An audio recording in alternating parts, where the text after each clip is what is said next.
Okay.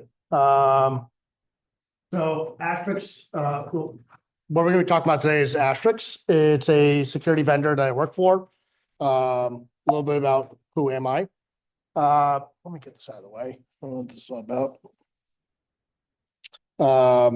So who am I? I live in the Raleigh area. I'm down in Holly Springs. I've done security, data fabrics, networking, development, you name it, under the sun. Like everyone else in the Raleigh area, I've worked for Cisco multiple times as well. Building out some of their SOCs, doing some of the work for their DoD environment. I do a lot of speaking engagements. I tend not to actually talk about the product. I like to more talk about the environments than anything else. Marine veteran, and I lead our solution engineering effort at Asterix. So I always like to that QR code will be at the end as well. I like to link a lot of the collaboration articles I do or anything that kind of backs up the facts from what we're going to talk about.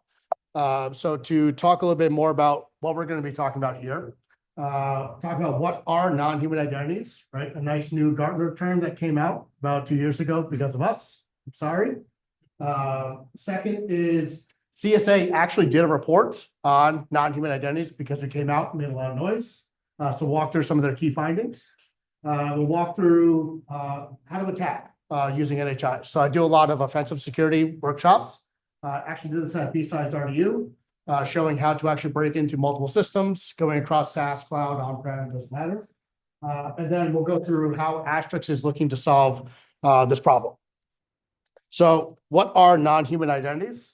So non-human identities, I define them as programmatic access to processes or data where a human is not required to be involved.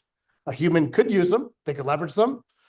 We do it in tax all the time, but they're meant to be there for automation, RPA, machine identities, cloud roles, everything from that nature. These are what's expanding inside our system.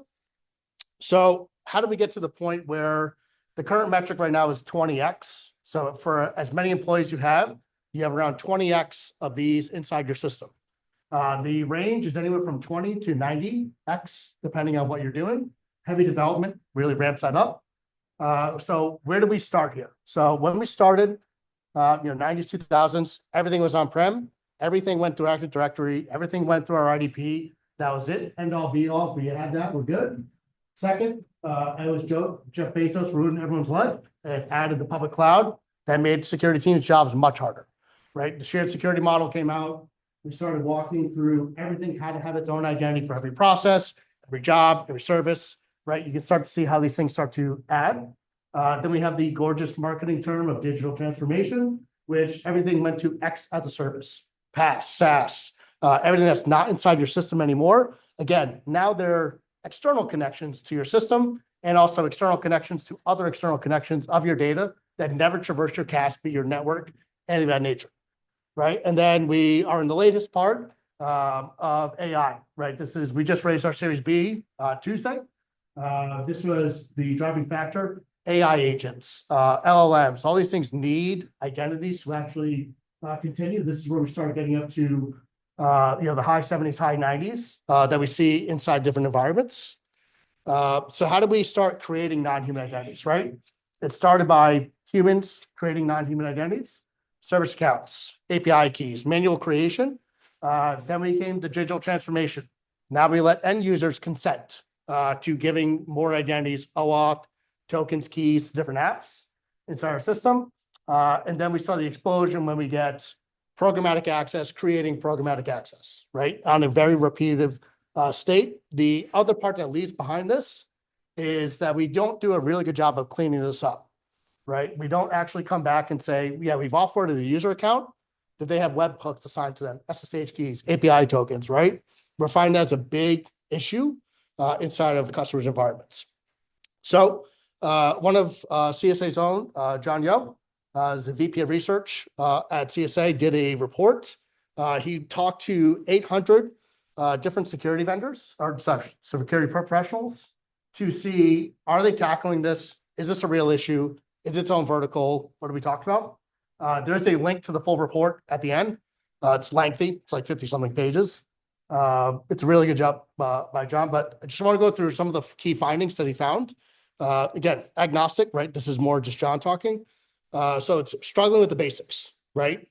Service accounts, auditing and monitoring, the ability to actually see access and privilege. Is it overprivileged? Even discovering which NHIs you have inside your system, right? So you can see some of the numbers, right? 38% have no or low visibility about their OAuth app connections to their environment. 16 have full visibility, so they claim, right? So we see that even just visibility inventory was one of the big key findings. Managing API permissions and keys. The one I always bring this back to is going from the dev side to the security side. If you ever believe a developer is going to come back to you and say, I only needed this amount of permissions, they're never coming back, right? They are never going to come back and say, hey, you gave me too much, scope me down a little bit, I'm good to go, right? So there's a lot of overprivileged access keys that we find inside our environments. This was the big one. This was okay, well, we already have PAM, SSPM, CASB. We have all these tools inside our system. We got to be catching this stuff, right? And I'll show you they're not. But what he did was he actually said, let's deep dive into what you have in your stack and see if you're at least getting a fragmented approach and covering what we want to see, right? So when we see, what they saw was that they were getting 20 to 40%, depending on the platform, about what they would see. The other part is not just that they have the tools, they're only getting pieces of it, but it was spread across multiple teams. You had your IGA team, IAM team, you had your incident response team, SecOps, CorpSec, right? They were all looking at different platforms, trying to figure out this problem. Didn't see cross-platform, didn't see cross issues. So it led to a lot of gaps, which we'll see how they get exposed. And then this was his other piece of just saying it's very much high anxiety that he's finding inside the system, right? So 69% were moderately or very concerned about their attack vector after actually engaging with the survey from there. Investment, right? So this is what he found, that the investment's actually on the rise. So this was, again, not even a term. These used to be called non-person entities or other items about 3 years ago. We came out of stealth about 2.5 years ago. Gartner tagged this non-human identity piece to it. And now, it's starting to make it to budgets. Now it's part of PCI compliance. Now it's part of NIST. Now it's part of the MITRE ATT&CK framework. So it's really starting to gain momentum into something that you used to not be able to control to now it's a closet you can't close. So what gap does this actually lead? So why do we need to solve this problem from this point of view? So you probably heard about what I call unfortunate free marketing for us all the time, which is all these vendor breaches, keys being leaked, OAuths being hijacked, right? So we had the Snowflake breach.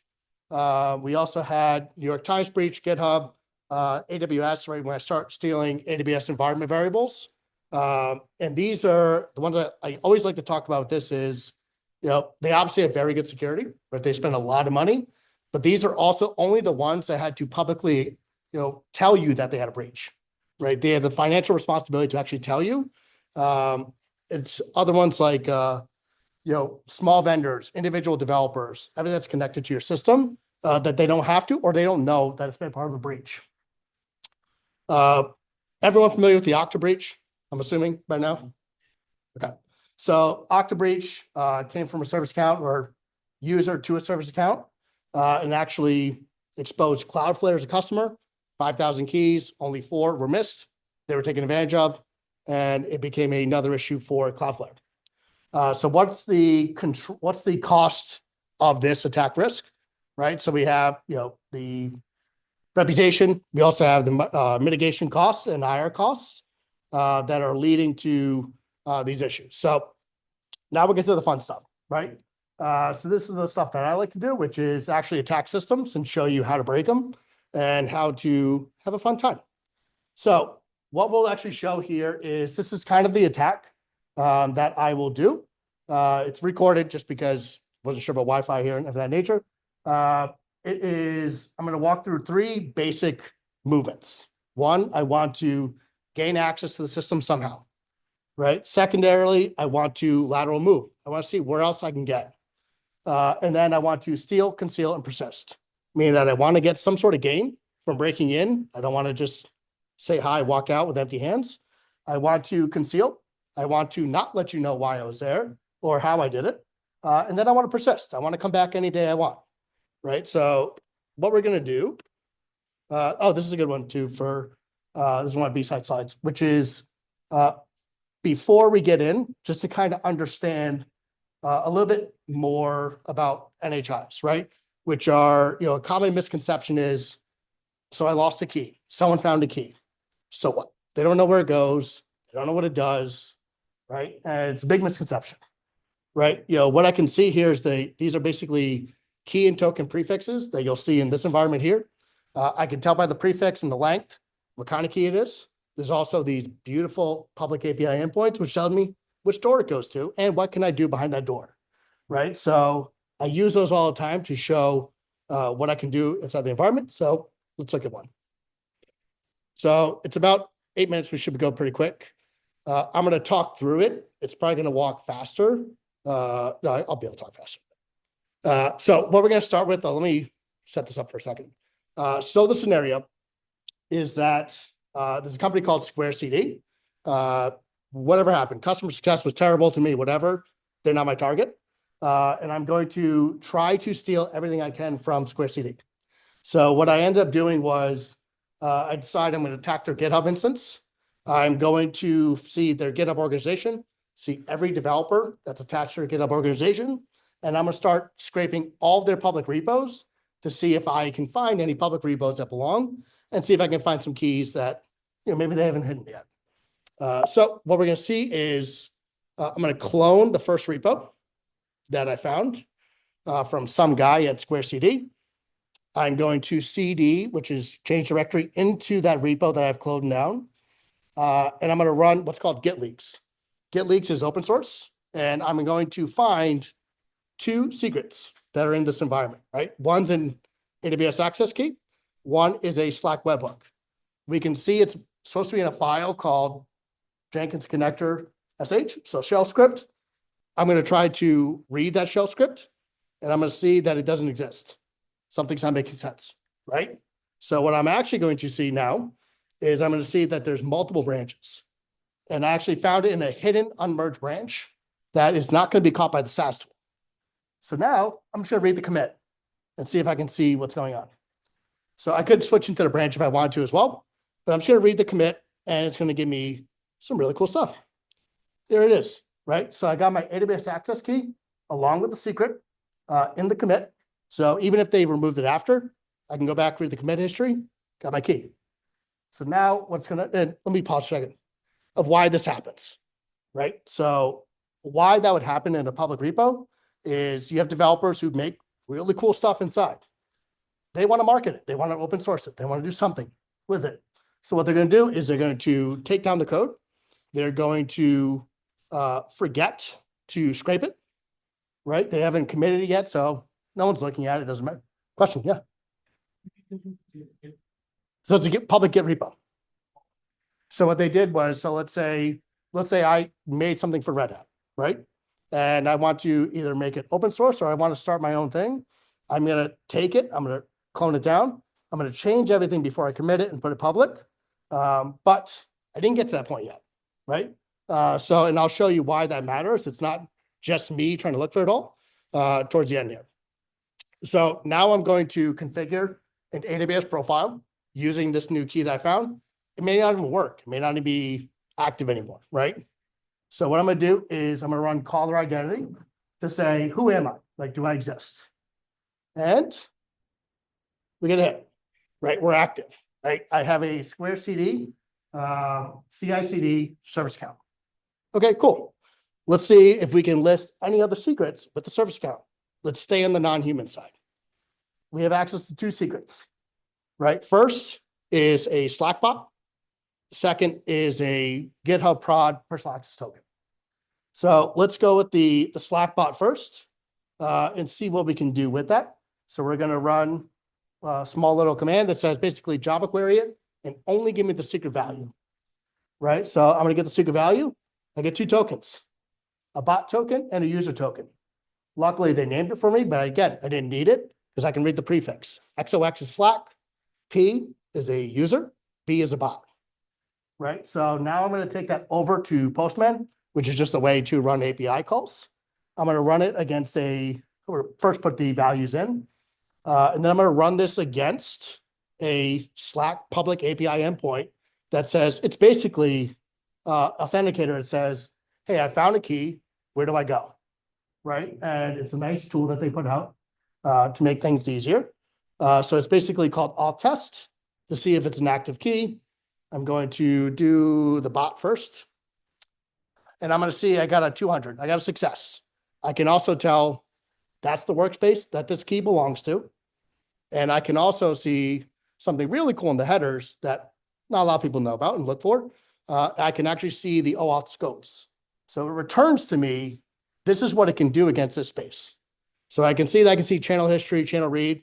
Okay, users typically have more permission. So let's see if we got more.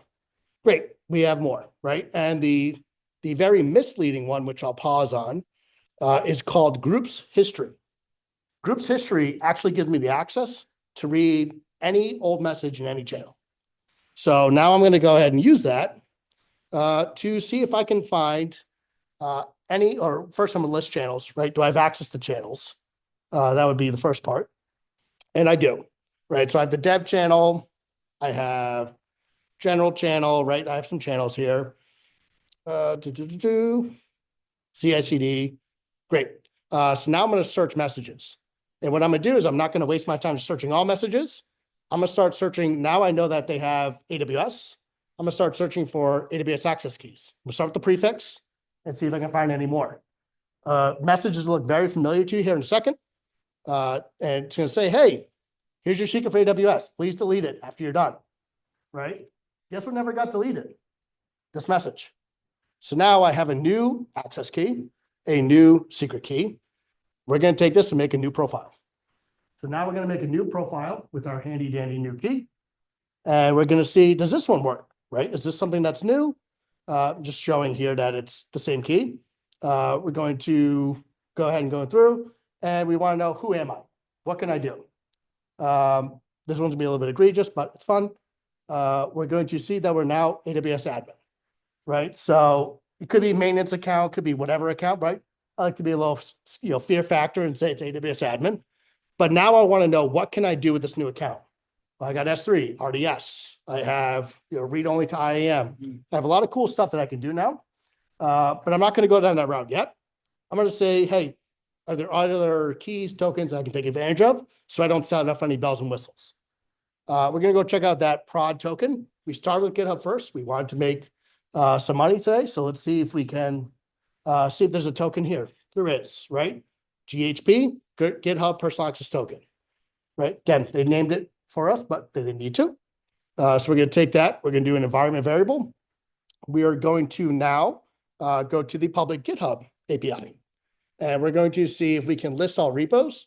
But you can see I said private is true, meaning that I already saw all your public ones. I don't care. I want to see your private repos. And luckily, we see one. We have developer CD app prod, right? So now I'm going to take that repo's name, put it as another variable, and I'm going to see what's inside that repo.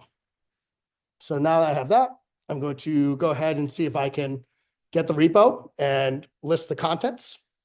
I can, right? So I'm going to see some boring files, some of my dot files, git ignore, all that weird stuff, right? And then I'm going to see the README, right? Maybe I want to know what it does. But that's not what I'm here for. I want to see other stuff. I want to see scripts. Hey, scripts may have keys in them, so let's go from there. But this is where I'm going to make money. I have source code, right? So what I'm going to do now is I'm going to steal source code, and I made my money, right? So now I got the steal. Now I got to conceal. So what's the number one attack people think you're going to do? We're going to attack S3, right? We're going to set up every bell and whistle we can to make it look like a data breach. So now we're going to come in. We're going to see we have access to S3 buckets.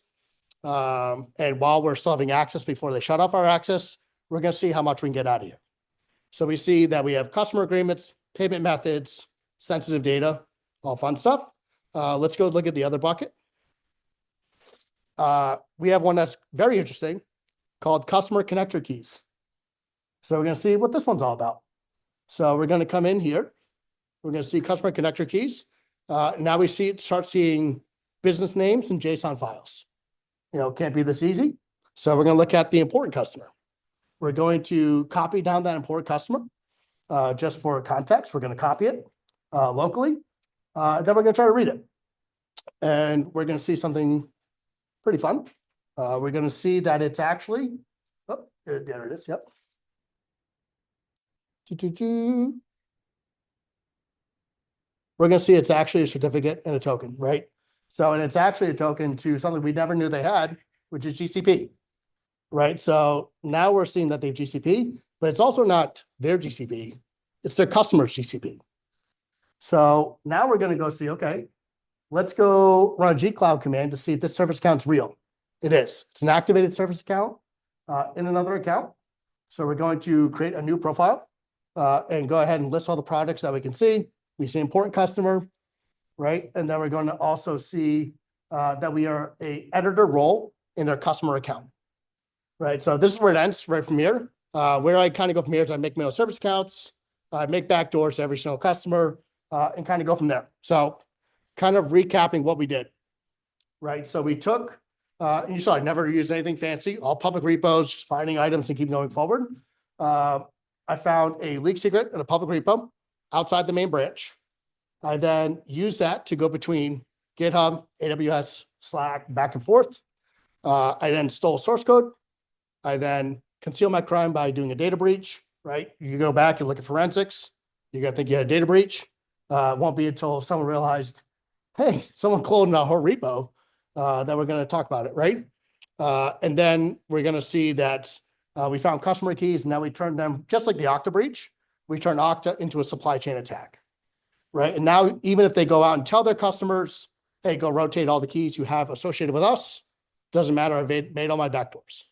Yes. Yeah. So I use like file path to get to that source of what you wanted. So my question is, when you're cloning these tokens and keys, how are you also eliminating your steps so they won't be able to see it from the logs? They'll see it. The good part about this is, yeah. Could you please repeat the question for the— Oh, sorry. Yeah. I forgot. So the question is, how do I go back and delete my steps as I'm going through? Yeah. Again, if I really want to be professional, kind of go through, I can delete CloudTrail. I can do, from that point of view. At this point, I don't care. I'm probably coming in from a spoofed IP. I'm doing things very quickly. You saw I did this all in about 8 minutes and explained it, right? So, going from that point of view. So the cool part about this, and the reason why we say it's a gap, a lot of these steps and a lot of these different tactics come from different tools, right? You saw we went to SaaS, cloud, we went somewhere else, right? When we talk about that fragmented approach, there have been multiple teams that saw half the piece of what I was actually doing. And they may say, oh, we had a weird connection from an IP, that went to GitHub. Oh, it's weird. Let's go figure out who actually, cloned this GitHub repo. It says it was Joe, Bob, whoever, but he's not claiming rights. So maybe we have a weird stuff going on, but they're not going to tie that to what I did in AWS, right? Maybe the SIM will say, hey, the same IP is going back and forth, and you'll see how we kind of do that here and again. But again, I could keep changing the IPs as I go if I want to, right? So, you saw me actually targeting someone and going after them, but it doesn't have to be that, right? So this was actually done by a company called Cybernary. What they decided to do was, it's a hot up and coming market. Let's go ahead and see if it's true, if it actually happens, if this is like really an attack path. We see that, public news. So what they did was they deployed a whole bunch of canary tokens, right? Canary tokens, basically honeypots that are tokens. So you want them to get caught. You leak them publicly. You just want to see if someone actually find them and what do they do with them, right? So what they found on the right is when they deployed canary tokens to each platform, that's how fast it took for them to be picked up publicly. So they thought it was going to be, GitHub picked up first. So that it was actually their custom applications, people running scrapers against their system. Again, it basically bots out there scraping against your different systems to actually see, hey, can I find tokens and keys? The other part that they saw was that the next action taken was very much in line with what I did. They tried to figure out who they are. The second most was they tried to invoke an AI model against that token, right? They don't want to go through it as I just did. They want to go very fast. They want to keep using and say, hey, I have a playbook built in AI. I just need the token to execute this, right? So it can be very quick, versus what I just did. They want to list secrets. They want to list vaults. They want to keep going down the non-human identity route because they know you have human, your human security budget is this compared to NHI right now. So that's why, when it is attacked, that's the path they go down. So, now that I've explained the problem a little bit, are any questions about the attack or from that point of view? Or okay, cool, awesome. So what is Asterix doing? Right. So, as we talk about the fragmented approach, you start with the human on the left, you have your cool tools, your sale points, your savience, right? They're all still, we're not saying we're replacing them. All of our customers use them as well. It's more talking about what's on the other side of that iceberg, which is the non-human identities, right? Along the bottom are the different verticals we cover. We cover more platforms than those, but we want to know all your X as a service platforms, your IDP, and also your cloud. The cool thing we do about these platforms is that you may sit here and be like, well, I have 500 SaaS environments in my environment. Doesn't matter. We don't need to connect to 500. We connect to your core 10 to 20. Then we can do an inside out view where we can actually capture all the shadow SaaS based on behavior and based on movement inside your system. So what is the product actually able to do? First, we do inventory. So we want to know how many NHIs you have, where they're located, who's the human owner behind it, who's the human consumer behind it, if there is one, who's the third party connected. So for example, we are a third party to your system. We need access to your system to protect you. We actually will see our connection in from that point of view. So we can actually tell you Asterix is behind this connection. So if you had, the Okta breach, Circle CI, whatever breach you want to talk about, we would actually show you from that vendor in every connection they have to your environment dynamically. We also want to do security posture, right? We're obviously a security company. If it's not, not set to expire, hasn't been rotated in a while, we'll help you with the rotations. Also, if there's any sort of risk, overprivileged, ITDR for NHI, ITDR, right? So anomaly detection, third-party breach. We do monitor the behavior of every single non-human identity in your system, right? Which sounds like a very daunting task, and it is, right? That's why no one else does it. So what we actually do here is we actually look at the native logging on the systems, and we save the metadata about that logging. So we can actually tell you this service account always comes from this location, always does this.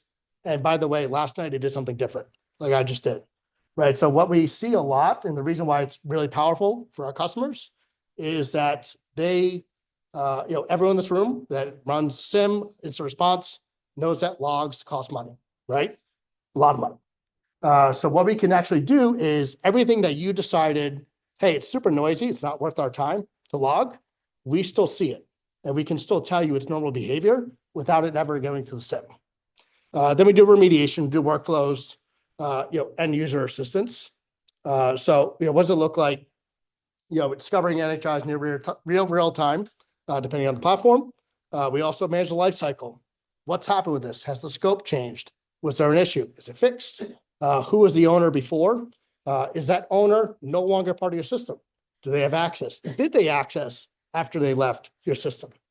Provide remediation, provide risk prioritization, right? You're going to have, if you think about how many employees you have in your company, times it by 20 to 40, that's how many we'll typically find. That's a daunting task in itself, right? So how do we figure out what's the top 2 to 5% that we actually need to focus on now, right? How do we set up processes with our SIM, with our SOAR, with our ITSM tool to make this work seamless in our system? And then this is, our secret sauce with this, is the behavior threat, responding to threats, responding to anomalous behavior inside of your system.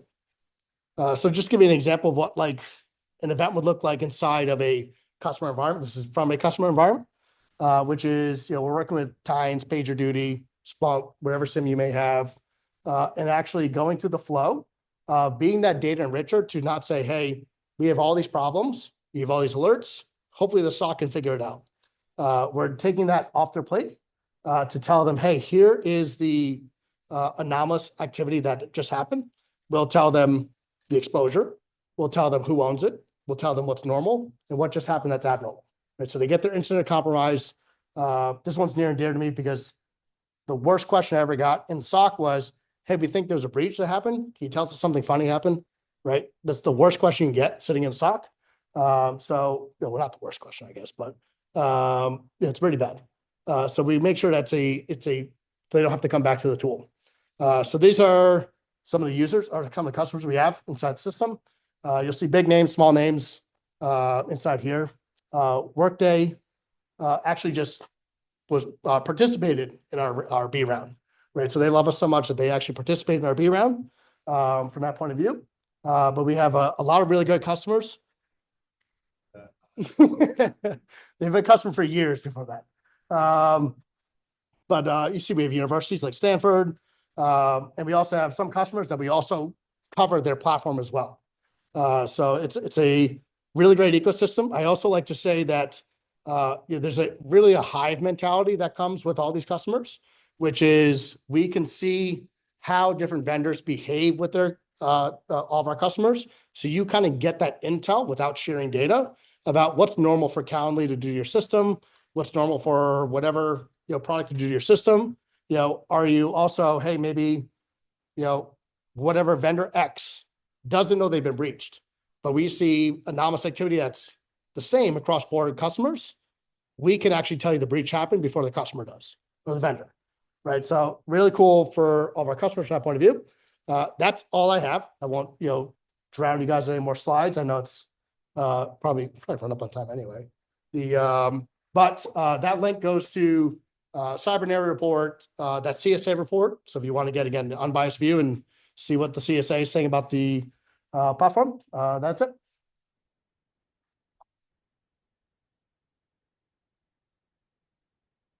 Any questions?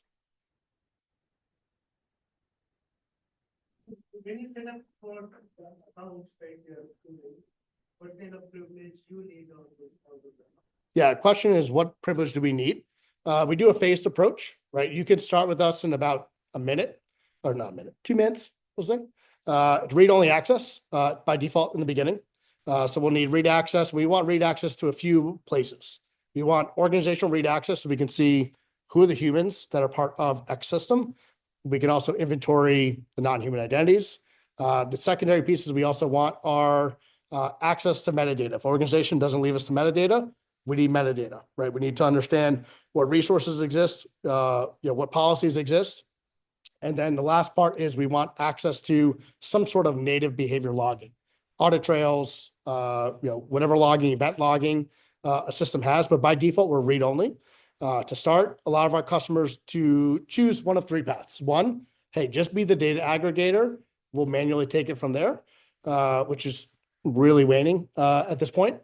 Secondary approach is, hey, you have some really great data, but we also put a lot of technical debt into our SOAR, into our SIM, into all these other places.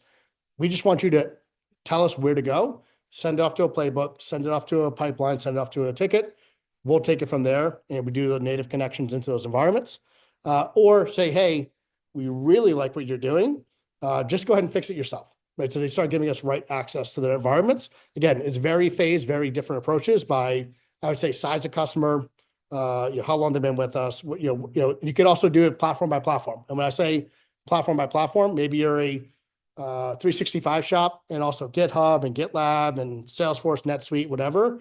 And you say, hey, for NetSuite, you can do whatever you want. Like, we trust you to, kill service accounts. It's not in production. You're not going to kill anything. Maybe you break a report if it's, it's something that someone comes in, it's anomalous behavior, or do rotations or something of that nature. But if it's with our GitHub, it's with the pipeline, we want that to go through Tynes, Torque, whatever SIM we have, because we have an approval process. We have something that's already built in that's, part goes to a cab, goes somewhere else. It may take an extra couple of minutes to finish, but that's okay. We'll take that because we don't want to break anything. Yeah, question. Service accounts. Yeah. So the question is, how do we detect service accounts created by threat actors? It's a great question. We actually look at every new, so for example, like the Microsoft Blizzard attack, right, for OAuth. So what we can actually tell you is that a new high privilege identity comes up, right? So everything gets sent to Slack, Teams, whatever notification channel you want from that point of view. So you would actually see, hey, a new service account was created. It ties it back to a human owner. It ties it back to an IP address, a source IP. It ties it back to what it has access to. And then you could go ahead and take action on it. It says every new high integration needs to be sent here or needs to be approved. And there's actually an approval method inside the system that says by default, if it doesn't have X, unapproved, uninstall, right? So from that point of view, we obviously, I liken it to if you have a kid, inside your neighborhood, you can't stop the bully from throwing the rock, right? But you can, after they throw the rock, say, hey, you can no longer play with my kid, right? So you can actually keep them out of the system, but you can also see as it's happening, that gets from there. A lot of teasers on what we're doing next year for that point of view, but yeah, that's how we do it. Yeah. How common is the peace meeting from the public people? Nowadays, everybody's scanning. Are they common part of Yeah, so the question is, how common is secret leaks? It's very common. Like we see it in every customer environment. The problem with secret leakage, if you're using Truffle, GitGuardian, whatever you're using, get leaks open source. What you'll see a lot is that they're very noisy, right? They're very noisy from the standpoint of, hey, I just told you you have 700 leak keys inside GitHub. The second you start assigning that to a developer and they start going to that list and the first 10 are dead keys, they're not looking at the 690 that are left, right? They're not wasting their time. They're saying, you brought me false positives. I don't care. I'm not looking at it. So the reason why we brought secret scanning into the tool is to actually associate it with an integration, associate it with the ability to validate that the token is active versus inactive. So we may see that you have 700 leaked events, but only 12 are tokens that anything can be done with them, right? Then we can prioritize based on that.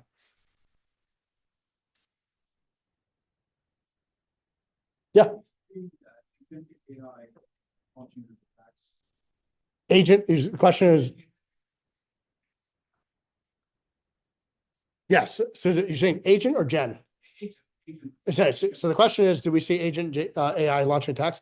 So that's, if we come back here, that's exactly what this invoke model is doing, down to the bottom left. So what they're actually doing is they're trying to invoke one of their AI agents. So like if I curl, your repos and start looking for different, items and have a script that says, hey, anytime, every 5 minutes, you just keep pinging this and see if I have anything. The second I get a hit, I run an AI agent against it. I try to invoke the model. I try to invoke the agent and I say, hey, do your job. You know the attack. You know what to do. I may, just like any other script, it may break halfway through. But again, I'll learn and I'll wait for the next breach, right? I'll wait for the next leak, right? So they are using them today as part of breaches. Yeah.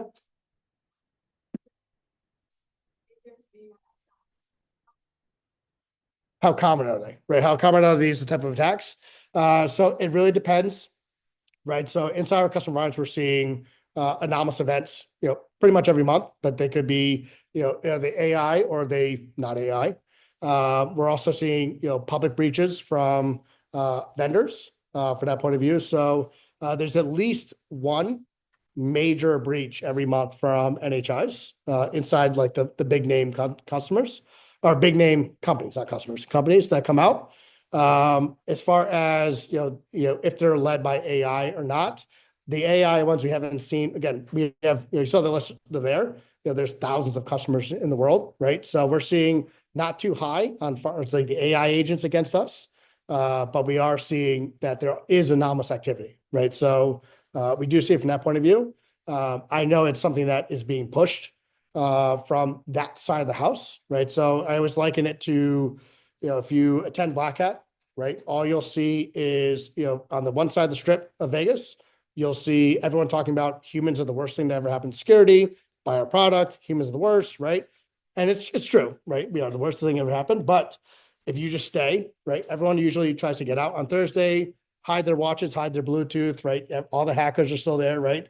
If you stay for that next event, DEF CON towards the end of the week, they say, hey, look what they're spending all their budget on. Right? They're spending all their budget on humans, their MFA, all the stuff that's really annoying to deal with. Let's go in the back door. Let's go through vendors. Let's go through, service accounts. Let's go through leak tokens, stuff that I don't need MFA for, biometrics, any of that nonsense. I don't have to try to call someone on the phone and pretend, AI is someone calling you from support. And then we can, these are repeatable attacks, right? So now I can build an AI agent that I said, okay, I want to, do the same exact, right? Probably not the same exact attack. We really have to know the environment to do that. But maybe I've done the recon. Maybe I built it out and it's just going to keep pinging. And it's only going to tell me when it gets through, like, I want the AI agent to get me to a certain point, right? I want the AI agent. If the AI agent comes back and says, hey, I'm in source code, right?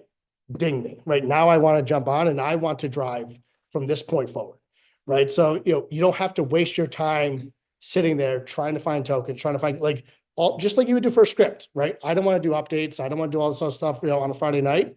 I want a script to do it. AI agents are the new best friend. They're very highly adaptable, right? They can, have logic to them. They can say, hey, if you get stuck here, try something else, right? And try, these couple things. If you don't get there, shut down the process, right? From that point of view, or throw up a flag, let's jump into the session. So they are being proactively tried to be used against the environment. We have not particularly seen too many coming against the environment. Yes, so I get how you're saying the AI agent is like a powerful assistance to this product. I guess my question is, how could you relay its value for dealing with an IoT scenario? Yeah, so IoT is one we don't touch today, unfortunately. Okay. Only because we need a centralized. And now, if you have a centralized plane for IoT, we can help, right? So from that point of view, but it's not, being decentralized. We would need some sort of agent on the box. From that point of view, we don't do agents right now. But we hear from customers all the time. They're dying. So if you guys have a good idea about IoT, there's a market, right? So go ahead and make some money off of that. Thank you. Was there a question over here? Yeah. Oh, sorry. One second. Is it FedRAMP? No, it is. We're not, unfortunately. So the question is, are we FedRAMP certified? That's the side of the house I came in from security. So we're talking Series C, Series D for. Actually, I'll answer that for you. Oh boy, here we go. Here's the sales question. Here's the sales And I answer. was at Saving for 5 years. They were not FedRAMP certified. It's always the chicken and the egg. So you got to find a client willing to go down that path and say, listen, if you do FedRAMP, we'll be a client. So once we find the right client, L3 Harris, for example, is someone that needs FedRAMP. If they want to work with us, then we'll get the certification. But as going from Series A to B, like Mike says, we're like any other business. We're very opportunistic to talk to who wants to speak to us right now to solve a problem. And we're focused on those things. And as people commit to partnership with us, we address those problems. So we could do FedRAMP. We just have to figure out where's the client. Your question. From a DFIR perspective, Mhm. coming in after the fact, like in a lot of cases, like standard DFIR, they'll come in and collect hives and other stuff from endpoints. Can you do the same thing with Asterisk after the fact? You have to be present during your attack to. Great question. So the question is, DFIR, so can we come in after the fact and notice what happened? The answer is yes. So we actually, when we come into an environment on day one, we do a look back as far as we can go, right? So we can actually tell you, hey, it's December 12th. On August 28th, you had a breach, right? And your breach happened here, right? And we can actually, backdate it as long as the logs exist, right? If the logs exist, we're not magicians. We can't do that. But we can actually ingest as far back as you want us to go. And we can say, hey, this is the baseline. So you get the baseline on day one. You get the owner on day one, any deviation of the baseline to happen over the past little bit. Magic. So for example, like I'll just call them a large streaming service, because they don't name them publicly, but we came into their environment and they actually had 3 separate times with a vendor that the we actually lined it up to 3 separate support cases before we got there. What they did was they were trying to troubleshoot a microsegmentation tool. So what they did to troubleshoot was they actually used the OAuth token to the customer's environment to download their CDN configs, all their network policies, their SCPs, everything. And it went to a desktop in their support center, right? So now this desktop user that had a Mac inside support center had all the configs and networking configs for a streaming service. And they did it 3 separate times, right? So they actually had to reach out to that vendor and say, hey, what'd you do with these, right? Are they sitting on someone's laptop? Are they the same laptop?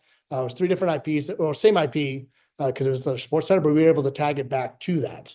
So it looked like they had a breach, but it actually was going back to that vendor's support center. We were able to geotag it back to the IP. But it was something that they would never have known about otherwise. You had like an attack path up there, how your attack worked. So I'm curious, like, could you replay that attack path? Yeah. In an IR to come in and say, okay, let's go at point B, asterisk at this, and repeat this and show where patient 0 was if the logs are. So we do graph out some pieces. We don't graph out attacks at this point. It is something that so right now we'll graph access. We'll show the anomalous access and show what, kind of happened there. We do also show cross-platform. So if there is access from GitHub to AWS, we'll show that cross-platform. Has it ever been invoked? Has it been used? We'll tag that there was anomalous activity. But if it went just like this loop, we don't do that today. It's something that we're working on internally to actually show from that point of view. There are other tools out there who are trying to do this as well that are smaller startups from that point of view. Yeah. I think the answer to the question is what he just asked, we will be doing. Yeah, but you could build yourself. It won't be in a fun, fancy graph from point of view, but you could, hey, what's the indicator of compromise that happened during this breach? Now I can see all the different access that happened. You really can't take the traditional stock approach with cloud these days. Yeah. It just doesn't work the same. So that's why I was asking. It's like there's more cloud meaning 100%. cloud attack response and stuff, and this plugs in nicely too. So that's what I was kind of curious. Yeah. So my background is also the last company I was just with was a CNAP called Lightspin. The first to actually use graph in the attack paths. Now a 3-letter company has it all. And they're making a lot of money from it. But I'm not bitter. Don't worry about it. But that's my background, right? Just doing all those graph algorithms from that point of view. So it's something we're looking at very heavily. Yeah. So on the retrospective rearview mirror side of trying to figure out what happened, you mentioned earlier that you're using the tokens as honeypots, right? Is there anything that can be done there to uniquely identify and tag that person who picked up that? Yeah. So we don't use so that was a third-party report. So this is actually, let me get to it, Cybernaries. So Cybernaries is a separate company. They're a research firm. So what they did is they put out honeypots or canary tokens out there, but so if you actually deploy, canary tokens are free, by the way. You don't need to pay for them. If you pay for them, that's something wrong. They're free. What you can actually put out there is it will actually report back to you, and you'll see in this, if you, actually go to this section, it's probably with the split screen, it's probably easier here. There we go. That QR code on the bottom links you to that article. The article is actually called "The Worst Place to Leave Your Secrets." And what it does is it'll actually show you the result from the canary token. You'll see the IP address, all the indicated compromise, who is, what they try to do with it, until you kill it, right? So you'll actually constantly get updates. Think of it as like if you set up a temporary mailbox and try to see if someone's going to spam you with it, and you have that, you could see until you kill that mailbox, you can keep see coming in. Same thing with canary tokens, right? So that's how they're meant to be.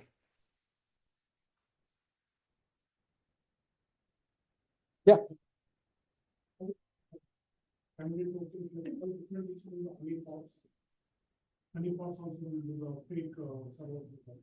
Yeah. So the question is how close are canary tokens to honeypots? So it's a honeypot of a token of an identity, right? So a honeypot in general is I want you to get access. I want you to see fake stuff. I want to watch what you try to do. And I also want to be able to see if I can, counterattack while I know exactly where you're coming from and try to get a little bit more information. Honeypot is just, hey, I want to, sprinkle these tokens out. and understand where my true attack surface is, right? So I always, liken it to no one's sitting in your security meetings every Saturday or not every Saturday, hopefully not, every Friday or Monday, whatever it may be. And, understanding where your crown jewels are, where you put more of your money, where you're actually protecting, they just want to find a way in, right? So what they, so if you put that out and you say, hey, I'm putting X amount of my budget over here, no one's actually picking up these tokens. No one's looking at it. No one cares, but they're all picking up over here. I may need to realign where I'm protecting because there may actually be connections from that environment through the back door to my environment, right? So, it's really just starting to understand, hey, is someone actually, scanning my network and trying to find something? What are they actually scanning, right? They don't know what I value. They think they know what I value, right? But they just want to find any way in, and then we'll, forever else, right? If I was walking around this building, there's probably two security guards at the front door, right? They may pace from time to time, do their loops. I'm never going to the front door. Right? That's not my way in. I'm going to find somewhere else, right? I'm going to find a window and find somewhere else in. I may get into a break room. I may get somewhere else, but I'm going to find my way around the building, and I'm going to try to find, get to where you're trying to protect, right? So the canary tokens is really more for that, perspective. It's more, proactive defense technique. Yeah. What is the canary tokens? What is their ability to sync with an AI, agent? Meaning, Meaning, if somebody picked up the token you wanted them to have, could you have an AI agent basically hit one? I mean, yeah. So the question is like, so what are the reactive measures you could do? I see it more. So Yeah. if you have somebody's coming to pick up your token, the average user's not going to do that, right? They know. So that they have somewhat of a purpose. At that point, they should be red flagged, and you should find ways to mitigate their ability. Like spoof IP address, and that's why I was trying to figure out how is a way you use that, token to be able to, malicious stuff. Yeah, I mean, so the unfortunate part about canary token. So the question is, could I use the canary token once it gets compromised, basically be counteroffensive? You could build honeypot tokens to be that way. You could build your own canary tokens. Ones that are free are more informational. But you could say, hey, I want this to establish a connection, right? I want this to be something that they think they're establishing a connection. I'm establishing a connection, right? You could be very proactive if you want, is it ethical? Who knows, right? But really the canary tokens are more for, trying to figure out, okay, if I'm getting a lot of, hits from this geolocation, I don't have to wait for them to be successful. Let's start blocking that geolocation, right? If I know that, the first step is to, run a, who am I, a caller identity, whatever it is. Hey, maybe I want to have a SIM alert that says anytime there's a IP address that doesn't belong to our block, that runs that command, I want to know now, right? So it's really to be more informational. And then, the part I don't talk about here is, how could you build this on your own, right? From that point of view, it's very, very difficult. But one of the parts is being very more event-based, more activity-based. And, the canary tokens help you learn from that point of view. You mentioned one other thing that I wanted to double click on, the non-human identity ITDR. Yeah. Typically, ITDR is like app-on, adaptive shielding, CrowdStrike. You're trying to secure the application configurations. Salesforce, for instance. When you're saying non-human identity, I assume you mean the third-party apps that now connect with Salesforce. You can start managing, discovering, and securing those as well. Yeah. So the question is, that's a real challenge, right? You have Salesforce, you put all your data that used to be on-prem in Salesforce now, all your customer data. Yeah. And you have 2,000 different widgets connecting in these third parties that become a supply chain issue that you may or may not see, right? If you're not the marketing department to put them there. yeah, let me show you. Let me actually. Is that the concept? Yeah, and let me show you. I'll actually show you inside an environment real quick. Hold on.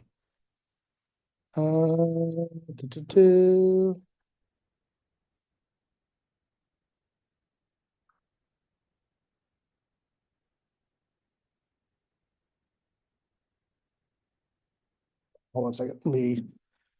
I just want to make sure I don't pop into a customer environment. That'd be bad. Hold on a sec. MFA.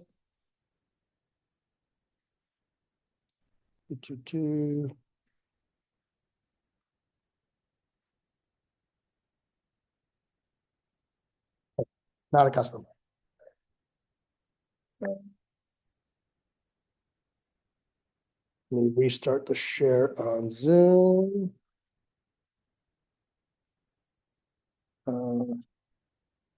Here we are, Zoom. Let me unpause the share. Desktop one. Perfect. Right. So this is actually what it looks like, right? And the question you had was, ITDR, what it looks like from that point of view. We actually can, when you talked about third-party apps connecting to those SaaS products, we actually do that as well, right? So what it looks like is we actually map from those environments out, right? So we can actually tell you, let's say, we're looking at, GitHub, right? We can actually show you what's connecting to GitHub, right? You have, small companies, right? Jellyfish, things of that nature. You also have individual developers, but you may also have things like, Cisco, right? You have Lonely Engineer, Robin. Let's try to find like Atlassian, right? Maybe you have a task that says, hey, we no longer use the Atlassian suite. I need to know everywhere it connects to our system. I can actually come in and say, hey, Atlassian comes in, connects to Entra ID, Google Workspace, Slack, GitHub, right? Here's the actual users behind the connections to these environments. And then when we talk about the ITDR is one, how do we respond to a compromised supplier? How do we respond to someone who shouldn't have access?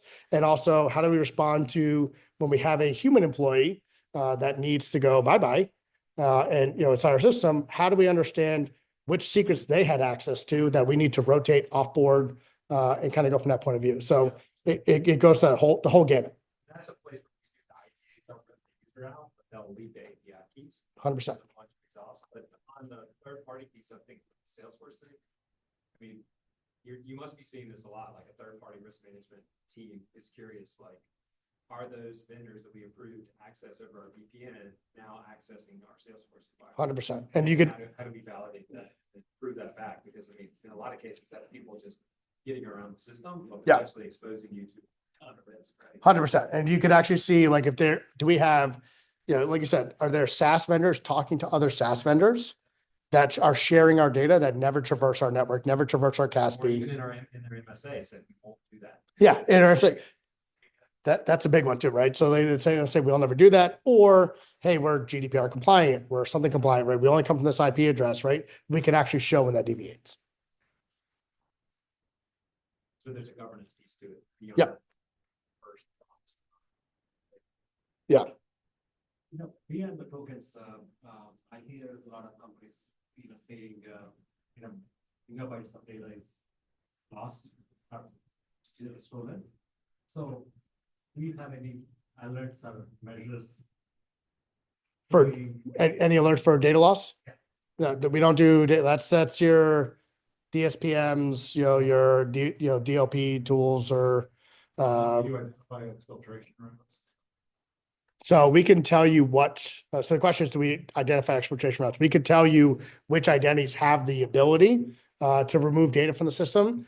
You also have the ability to tag them in any which way you want. So if you want to tag them and group them and say, hey, here's our exfiltration route, has something else that's not part of this group showed up that we now need to understand, approve, understand who made it, why they made it from that point of view. So you can get an idea of, you can get very, very granular and say, hey, show me everything that has a read-write access or this specific read-write access, right? Maybe you read an article that says anything that can do anything with GPG key in GitHub is a new security flaw. And I want to be able to quickly see every identity that has that permission across all my GitHub organizations. You can do that in seconds.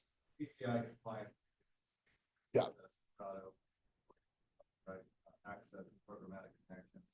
We've had calls with clients that want to see who has the access to those specific environments. So I think third-party and compliance is definitely use cases we're seeing with those specific teams where they want custom dashboards for just what they care about. So there's a lot of ways to carve up the data for different teams based on what they need.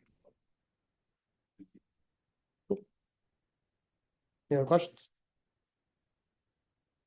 Awesome. The question was like, did anyone learn something new outside of what Asterisk is?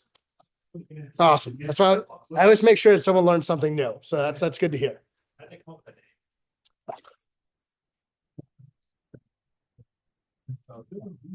It's a name that wasn't taken yet.